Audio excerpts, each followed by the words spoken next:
Gerbiamas pastoriau Burnsai, labai malonu vėl su jumis bendrauti. Nuoširdžiai dėkojame už viską, ką darote. Paskutinis vaizdo įrašas interviu su jumis tapo išties virusiniu ir tai tiesiog nuostabu. Daug žmonių jį išvertė į skirtingas kalbas. Wow. Tik tam, kad jūsų žinia būtų perduota jų gimtąja kalba, kad ši žinia pasiektų žmonės jų šalyje. Puiku. Jie buvo labai įkvėpti ir sužavėti jūsų nuoširdumu, drąsa ir jūsų žinute. Mes tai labai vertiname. Man tiesiog trūksta žodžių, nes jūs tikrai įkvėpėte daugelį žmonių, ypač vaizdo įraše, kuriame paremėte Alatra savanorius.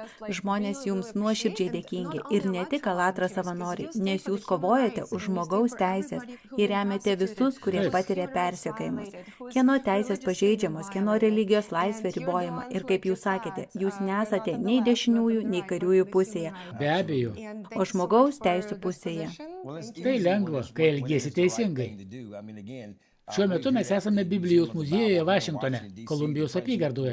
Prezidentas, kurį laikau didžiausiu mūsų laikų prezidentu, dabar yra netoli nuo čia, toje pačioje gatvėje. Jis taip pat buvo persekiojamas už tai, kad buvo savimi. Jis persekiojamas dėl politinių pažiūrų ir reikia prisiminti, kad jis perėjo per pragarą. Jie pylė ant jo viską, ką galėjo. Todėl jis su supratingumu žiūri į organizacijas ginančias teisingumą ir teisės, ginančias paprastus vyrus ir moteris visame pasaulyje ir pasisakančiais už taiką, o jos persekioja už dorybingumą. Taigi jūs turite tą pačią dvasią kaip ir prezidentas Trumpas. Kad ir ką jums primestų, jūs kovosite, priimsite tai ir eisite toliau. Aš nuoširdžiai dėkingas jums už tai, kad esate ir už viską, ką daro Alatra. Dar kartą labai ačiū, nes jūs tikrai įkvėpite žmonėms jėgų ir gražinate jiems viltį. Ir žinoma, jūs teisingai pasakėte, kad ir kas bebūtų, mūsų savanoriai eina toliau, mes judame į priekį. Bet mes sutinkame ir daug kitų žmonių ir matome jų vidinę jėgą, kaip jie gina žmogaus teisės. Tai dar labiau įkvėpia, tiesa? Taip, jie yra nuostabūs. Savanoriai, jie tiesiog neįtikėtini. Ir ačiū visiems, kurie pasveikino mane su gimtadieniu. Tai mane labai sujaudino. Buvau labai laimingas. Jūsų vaizdo įrašas yra Alatra savanorių vaizdo įrašai iš viso pasaulio. Aš buvau sujaudintas iki sielos gelmių.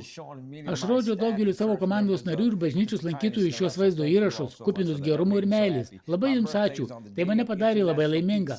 Mano gimtadienis rugsėjo 21 dieną. Tai tarptautinė taikos diena ir aš dėkingas, kad mano gimtadienis sutampa su taikos diena ir kad gavau sveikinimus iš Alatra šeimos. Tiesiog idealus derinys. Manau, tai neatsitiktinumas, tiesa. Nemanau, kad tai atsitiktinumas. Manau, kad šiandien būtų labai puiku pakalbėti būtent apie taiką, ar ne? Taip. Ir apskritai apie tai, kas dabar vyksta planetoje. Jei pažvelgsime globaliai, matysime, kas vyksta. Tiek daug susiskaldimo, tiek daug neapykantos. Matome bombardavimus, matome, kaip žmonės persekiojami, kaip jie kenčia. Taip. Ir mes suprantame, tai turi baigtis. Taip, toliau negali būti, tiesa? Taip. Užtenka, pakaks. Ir štai jūs inicijavote projektą Dvasiniai diplomatai. Ar galite žmonėms papasakoti šiek tiek išsamiau ir paaiškinti, kodėl šis projektas dabar toks svarbus ir kokie yra pagrindiniai dalykai, kuriuos reikia apie jį žinoti? Projektas Dvasiniai diplomatai tai pasaulinė iniciatyva, kuri vienyje imamus, kunigus, pastorius, rabinus ir dvasinius lyderius iš viso pasaulio. Žmonės, kurie supranta, kad jų vaidmuo yra atsakomybė tarnauti tautos valiai, padėti nutraukti politinės valdžios sukurtus konfliktus ir kalbėti paprastų vyrų ir moterų vardu. Tame nuostabiame interviu, kurį jūs nufilmavote ir kuris tapo virusiniu, jūs manęs paklausėte, jei galėčiau pakeisti vieną dalyką pasaulyje, kas tai būtų? Aš atsakiau, mano noras, kad kiekvienas žmogus žemėje turėtų gynėją, kuris gintų jų teisės. Būtent tuo ir užsiima dvasiniai diplomatai. Mes nenešiojame ginklų, mes nešame išmintį. Mes nesikoncentruojame į politiką, mes koncentruojamės į žmonės. Tikėjimas ir religija gali patekti ten, kur politikai ir politika negali patekti. Būtent tai yra mūsų konferencijos, kurio organizuojama kartu su jumis ir mūsų partneriais iš viso pasaulio prasmė. Ji vyks spalio 28 dieną Kapitolijuje. Pagrindinis šio renginio tikslas – tai suburti religinius lyderius iš viso pasaulio, kad pasakytume, mes pasisakome kartu, mes vedame dialogą ir ne tik dialogą, bet mes naudojame šią platformą ir lyderių tinklą, kad patektume į politinius sluoksnius ir kalbėtume tų, kurie neturi balsų vardu, gindami jų teisės. Mane nuoširdžiai įkvėpia Alatra dalyvavimas ir viskas, ką jūs darote kaip savanoriai, padėdami įgyvendinti šią iniciatyvą. Dvasinis diplomatas – tai žmogus, kuris siekia ne valdžios, o meilės. Tai tas, kuris nori padėti labiausiai nuskriaustiems, kaip sakė Jėzus, pakelti juos iš pelenų. Todėl nesvarbu, kokiam tikėjimui priklausai, jei myli žmonės ir rūpinėsi nekaltaisiais. Priežastis, kodėl šiandien dvasiniai diplomatai reikalingi kaip niekada, yra paprasta. Mes stovime ant trečio pasaulinio karo slenksčių. Pažiūrėkite, kas vyksta Gazoje ir Izraelyje, žinoma Ukrainoje ir Rusijoje, Venezueloje, Somalijoje. Daugelį pasaulio šalių vyksta kariniai konfliktai. Nigerijoje krikščionys yra naikinami ir žudomi tiesiog dabar. Indijos kaimo vietovėse musulmonai yra persekiojami įvairių organizacijų vien todėl, kad jie yra mažuma.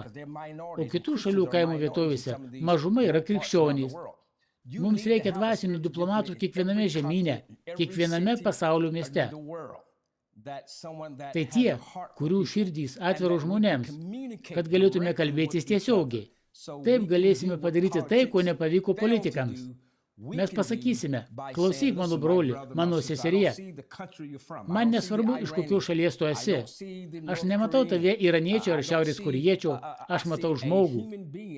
Juk karštose vietose yra labai daug nekaltų žmonių, kurie yra beviltiškoje padėtyje. Jie neatstovauja savo vyriausybėms ir neneša jų kaltės. Tai nekalti žmonės, kenčiantys dėl savo niekingų valdžios institucijų. Vėlgi, paimkime prezidentą Trumpą.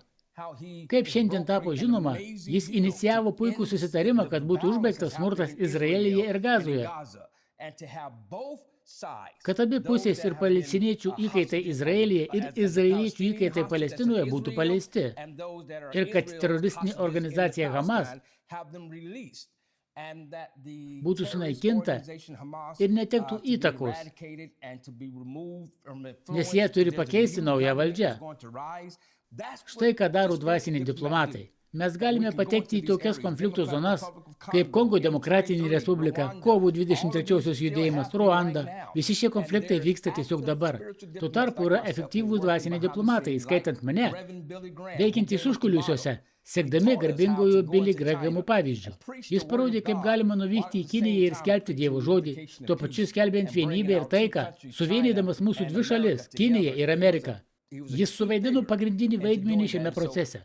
Taigi, yra pavyzdžiai tokie kaip Bilis Grahams, Mahatma Gandhis, daktaras Martinas Liuteris Kingas ir daugelis kitų žydų, krikščionių, hinduistų lyderių. Jie mums parodė, kad pokyčiai įmanomi be smurto. Todėl mes raginame visus tikinčiuosius visame pasaulyje. Prisijunkite prie projektų ir pasakykite, aš pasiruošęs būti dvasiniu diplomatu. Aš nesiekiu valdžios, aš siekiu taikos. Kartu mes galime tai įgyvendinti. Aš kaip tik ketinau apie tai paklausti, nes, kaip jau esu jums sakiusi, mes turime projektą Vienybės grūdas, Taip. kurio metu atlikome įspūdingą, labai didelio masto socialinę apklausą. 180 šalių žmonės atsakė į klausimą, kas mus visus vienyje. Taip, tai buvo nuostabu. Mes norėjome rasti tą bendrą pagrindą ir kai surinkome visų žmonių atsakymus, tai buvo tiesiog neįtikėtina. Beveik visi atsakė meilė, Taip. pagarba ir visi nori gyventi klestinčiame pasaulyje. O dabar yra jūsų projektas Dvasiniai diplomatai, kuris kaip tik ir siekia tai įgyvendinti. Taip, būtent. Taigi, jūs jau pradėjote apie tai kalbėti. Kaip žmogus gali tapti dvasiniu diplomatu? Visų pirma, reikia nuoširdžiai mylėti žmonės. Negalima būti taip susikoncentravus į politiką ir valdžią, kad nepastebėtum žmonių kančių. Tai, ką aš matau visur, vyksta demonizavimas, vyriausybės demonizuoja vieną kitą. Jie sako, šis žmogus yra blogas, baisus, arba jie yra rasistai. Aš tai mačiau savo akimis. Paimkime pavyzdžiui Ukrainą.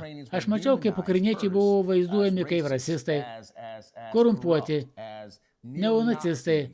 Sakoma, kad jie netiki tikėjimo laisvę.